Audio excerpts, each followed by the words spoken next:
Channel 5 cinema நேயர்களுக்கு வணக்கம். நான் உங்கள் விஜய் கிருஷ்ணா பேசிகிட்டு இருக்கேன். இந்த ஷோ படம் எப்படி இருக்குது அப்படிங்கிறதுல எந்த படத்தோட ரிவ்யூ பார்க்க போகிறோம் அப்படின்னு பார்த்தீங்கன்னா, வர்ணன் காட் ஆஃப் வாட்டர் அப்படிங்கிற ஒரு படத்தோட ரிவ்யூ தான் வந்து பார்க்க போகிறோம். 1995 இருந்து சென்னையில் கேன் வாட்டர் வர ஆரம்பிச்சிருச்சு. இந்த படத்தோட டைரக்டர் ஜெயவேல் முருகன் அப்படிங்கிறவர் வந்து இந்த படத்தை டைரக்ட் பண்ணியிருக்காரு. ஆப்வியஸாக ஒரு டெபியூ டைரக்டர் தமிழ் சினிமாவுக்கு. அப்படி இருக்கும்போது இந்த படம் எப்போ எடுக்கப்பட்டது அப்படின்னு பார்த்தீங்கன்னா, கொஞ்சம் வருடங்கள் முன்னாடி எடுக்கப்பட்ட படம். ஆப்வியஸாக ஒரு லேட் ரிலீஸ் தான் இந்த படத்துக்கு வந்து கிடச்சிருக்கு. அதை எப்படி நான் சொல்கிறேன் அப்படின்னு பார்த்தீங்கன்னா, இந்த படத்தில் நடித்த ஆக்ட்ரஸ் அவங்கெல்லாம் பார்த்தீங்கன்னா இப்போ இருக்கிறத விட குழந்தை நட்சத்திரங்களாக தான் அப்போ இருப்பாங்க அப்படின்னு சொல்லலாம். ஏன்னா அப்போ இருக்கும்போது இப்போ பயங்கரமாக ஒரு க்ரோத் வந்து அவங்க எல்லாருக்குமே தெரியுது. ஸோ ஆப்வியஸாக ரொம்ப முன்னாடி எடுக்கப்பட்ட ஒரு படம். முக்கியமாக யார் அப்படின்னு பார்த்தீங்கன்னா, துஷாந்த் ஜெயபிரகாஷ் அப்படிங்கிற ஒருத்தர் வந்து லீட் ரோல் வந்து ப்ளே பண்ணியிருக்காரு. ஹீரோவா ப்ரொட்டகனிஸ்ட்டாக வந்து ப்ளே பண்ணியிருக்காரு. அவர் யாருன்னு பார்த்தீங்கன்னா, ரீசெண்டாக கருடன் படத்தில் ஒரு ஆண்டகனிஸ்ட் ரோல் வந்து ப்ளே பண்ணியிருப்பாப்பில். சூப்பராக ஒர்க் ஆகிருக்கும். அவர் வந்து இந்த படத்தில் மெயின் ப்ரொட்டகனிஸ்ட் ரோல் ப்ளே பண்ணியிருக்காரு. அவர் கேரக்டர் பார்த்தோம்னாலே தெரியும், ஓகே முன்னாடி எடுத்திருக்காங்கப்பா இந்த படம் அப்படிங்கிற மாதிரி. ஸோ இந்த படத்தோட ஒன்லைன் எப்படின்னு பார்த்தீங்கன்னா, ஆரம்பத்திலே ஒரு வாய்ஸ் ஓவர் வந்து வருது, அனிமேஷன்லாம் போட்டு. அதுதான் இந்த படத்தோட ஒன்லைன் அப்படிங்கிற மாதிரி சொல்கிறாங்க. என்னென்னா, பஞ்சபூதங்கள் வந்து முன்னொரு காலத்தில் இருந்துக்கிட்டு இருந்துச்சு. அதில் 2 பூதத்தை மட்டும் மனிதர்கள் வந்து வியாபாரம் பண்ண ஆரம்பிச்சிட்டாங்க. அதாவது நிலம் அப்புறம் வந்து நீர், இது ரெண்டையும் வந்து வியாபாரம் பண்ண ஆரம்பிச்சிட்டாங்க. ஸோ அந்த மீதி இருக்க 3 பஞ்சபூதங்களும் சேர்ந்து மனிதர்களை வந்து பழிவாங்க ஆரம்பிக்குது.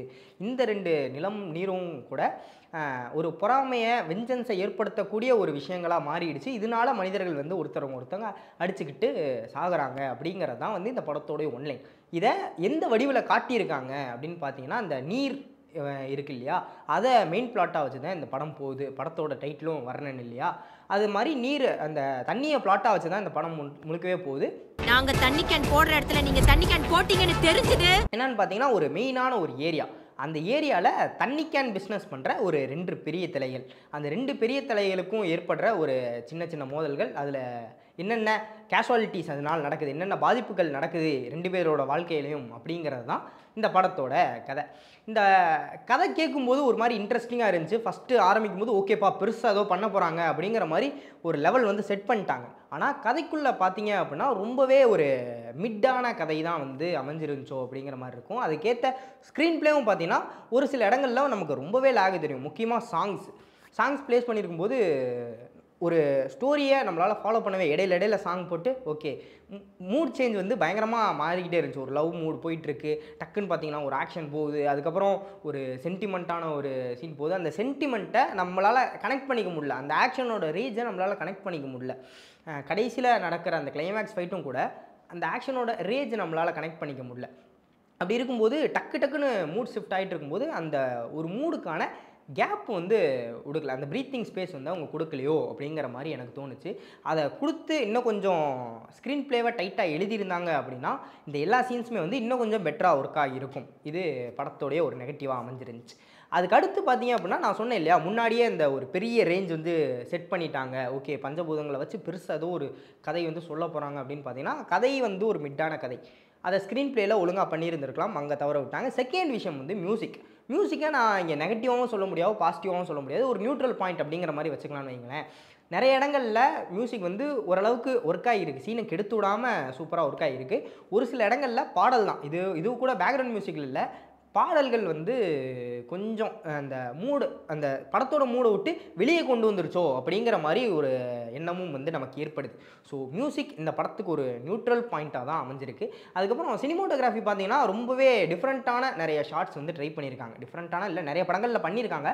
இருந்தாலும் ஒரு சின்ன படத்துக்கு, அதாவது கம்மி பட்ஜெட் படத்தில் இந்த மாதிரி ஒரு கதையில் இந்த ஷார்ட்ஸ் எல்லாம் வந்து நம்ம மோஸ்ட்லி ரேராக தான் பார்க்குற மாதிரியான ஷார்ட்ஸ் இருக்கும். அது நிறையா ட்ரை பண்ணியிருக்காங்க. அதே மாதிரி கலர் டோனும் ரொம்ப சூப்பராக இருக்குது, கொஞ்சம் டிஃப்ரெண்ட்டாக அந்த படத்தோட குவாலிட்டி இன்னும் கொஞ்சம் தூக்கி கொடுத்துருக்கு. ஸோ சினிமோட்டோகிராஃபி வைஸ் இந்த படத்தில் குறை சொல்லவே முடியாது. அந்த சைடு அதாவது கேமரா டெக்னிக்கல் வைஸ் ஸ்ட்ராங்காக இருக்காங்க. மியூசிக்கில் ஸ்க்ரீன் பிளேயில் வந்து கோட்டை விட்டுட்டாங்க படத்தோட டீம் அப்படின்னு சொல்லலாம்.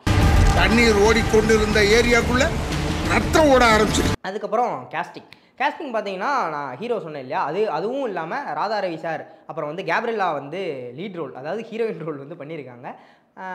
அந்த ரோல் அவ்வளோ ஸ்ட்ராங்கான ரைட்டிங் இல்லை அப்படிங்கிற மாதிரி வச்சுங்களேன். மெயின் ஃபோக்கஸ் உங்களுக்கு ஹீரோவை சுற்றி தான் போகும். அப்படி இருந்தாலும் உங்களுக்கு யாரை ஃபாலோ பண்ணுறதுங்கிற கன்ஃபியூஷன் வந்து வரும். கிட்டத்தட்ட ஒரு 2 ஹீரோ சப்ஜெக்ட் அப்படிங்கிற மாதிரி வச்சுக்கோங்களேன். இவர் இல்லாமல் ஒருத்தர் இருப்பார், மதுரக்காரர் அப்படின்னு சொல்லி ஒருத்தர் இருப்பாப்ல.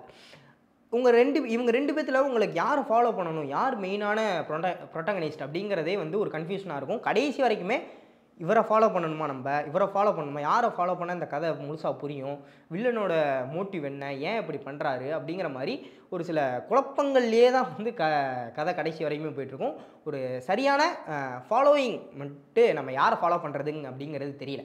அது ஒரு மிக முக்கியமான நெகட்டிவாக போயிடுச்சு. மற்றபடி அந்தந்த ரோல் எல்லாரும் ப்ளே பண்ணது விதம் அப்படின்னு பார்த்தீங்கன்னா எல்லாருமே சூப்பராக பெர்ஃபார்ம் பண்ணியிருந்தாங்க. எதிர்நீச்சல் அப்படிங்கிற ஒரு நாடகம் போயிட்டுருக்கு. அதில் ஒரு அக்கா வேறு இருக்காங்க. அவங்க இந்த படத்தில் இன்னொரு ஹீரோயின் ரோல் வந்து ப்ளே பண்ணியிருக்காங்க. அவங்க ரோலும் சூப்பராக இருந்துச்சு. ஆக்டிங் வைஸ் எல்லாருமே பிரிச்சிருக்காங்க. ஆனால் அந்த கேரக்டரோட ரைட்டிங் வந்து அந்தளவுக்கு நல்லா இல்லை. மறுபடியும் ரைட்டிங்கில் மூவி டீம் வந்து கொட்டை விட்டுருக்காங்க. அதையும் நல்லா பண்ணியிருந்தாங்க அப்படின்னா படம் இன்னும் கொஞ்சம் சூப்பராக வந்திருக்கும் அப்படிங்கிற மாதிரி. ஸோ டோட்டலாக அவங்க சொல்ல வந்த கதையை வந்து கன்வே பண்ணியிருக்காங்களா, சொல்ல வந்த மெசேஜ் சூப்பராக ஆடியன்ஸ்ட்டை கன்வே ஆகியிருக்கா அப்படின்னு பார்த்தீங்கன்னா அங்கே ஒரு சின்ன கொஸ்டின் மார்க் வருது அப்படின்னு சொல்லி தான் சொல்லணும். ஏன்னா அந்த இன்ட்ரோ ஒன்று கொடுத்தாங்கன்னு சொன்னேன் இல்லையா அனிமேஷனில், அது இருக்கும்போதே என்னோட எக்ஸ்பெக்டேஷன்ஸ் வந்து இங்கே ஃபிக்ஸ் ஆகிடுச்சு. அதனாலே என்னமோ எண்டிங் முடிக்கும்போது ஒரு அன்சாட்டிஸ்ஃபைடான ஃபீலிங் தான் வருது. ஏதோ ஒரு மாதிரி கரெக்டாக முடியலையே அப்படிங்கிற மாதிரியான ஒரு எண்ணம் தான் நமக்கு இருக்கே தவிர அந்த ஒரு சாட்டிஸ்ஃபேக்ஷனாக ஓகே சூப்பர்ப்பா, ஓ இப்படி தான் இருக்குது, தண்ணியெல்லாம் வேஸ்ட் பண்ணக்கூடாது, நம்ம இனிமேல் இதெல்லாம் பார்த்துக்கணும் அப்படிங்கிற மாதிரி ஒரு ஃபீல் வந்து நமக்கு வரலை. ஓகே பார்த்துருக்கோம் அப்படின்னு ஈஸியாகவே வந்து படத்தையோ அதில் உள்ள சீன்களையோ பாடல்களையோ மறக்கிற மாதிரி தான் இருக்கே தவிர பதிகிற மாதிரி எந்த ஒரு காட்சியுமே இன்டென்ஷனலாக அமைக்கப்படலை படத்தில் அப்படிங்கிறதான் வந்து ஒரு எனக்கு ரொம்ப வருத்தமான விஷயமாக வந்து பட்டுச்சு.